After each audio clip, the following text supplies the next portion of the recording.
سورۃ البقرہ آیت 256 تا 260 اردو ترجمہ۔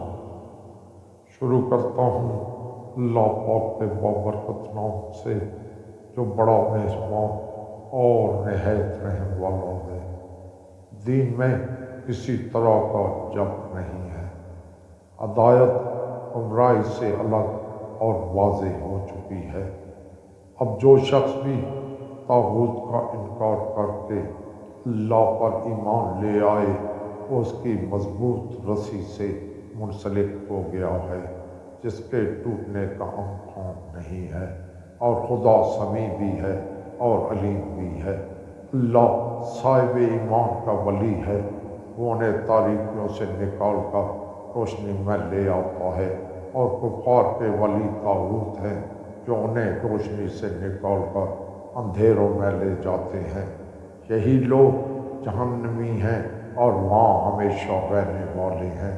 کیا تم نے اس کے حال پر نظر نہیں کی جس نے ابراہیم علیہ السلام سے پروردگار کے بارے میں بحث کی، صرف اس بات پر کہ خدا نے اسے ملک دے دیا تھا؟ جب ابراہیم علیہ السلام نے یہ کہا کہ میرا خدا جنتا بھی ہے اور مارتا بھی ہے، تو اس نے کہا کہ یہ کام میں بھی کر سکتا ہوں۔ تو ابراہیم علیہ السلام نے کہا کہ میرا خدا مشرق سے آفتاب نکالتا ہے، تو مغرب سے نکال دے۔ تو کافر حیران رہ گیا، اور اللہ ظالم قوم کی ہدایت نہیں کرتا ہے۔ یا اس بندے کی مثال جس کا گزر ایک قریہ سے ہوا جس کے سارے عرش و فرش گر چکے تھے، تو اس بندہ نے کہا کہ خدا ان سب کو موت کے بعد کس طرح زندہ کرے گا؟ تو خدا نے اس بندہ کو 100 سال کے لیے موت دے دی اور پھر زندہ کیا، اور پوچھا کہ کتنی دیر پڑے رہے؟ تو اس نے کہا کہ 1 دن یا کچھ کم۔ فرمایا نہیں، 100 سال۔ ذرا اپنے کھانے اور پینے کو تو دیکھو کہ خراب تک نہیں ہوا، اور اپنے گدے پر نگاہ کرو کہ سڑ گل گیا ہے۔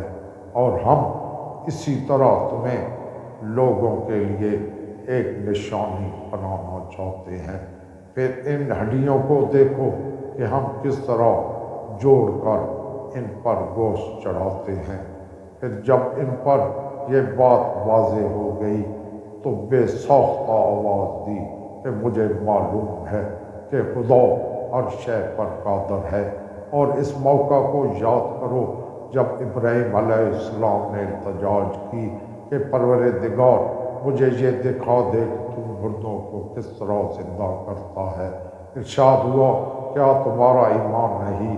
عرض کی ایمان تو ہے لیکن اطمینان چاہتا ہوں۔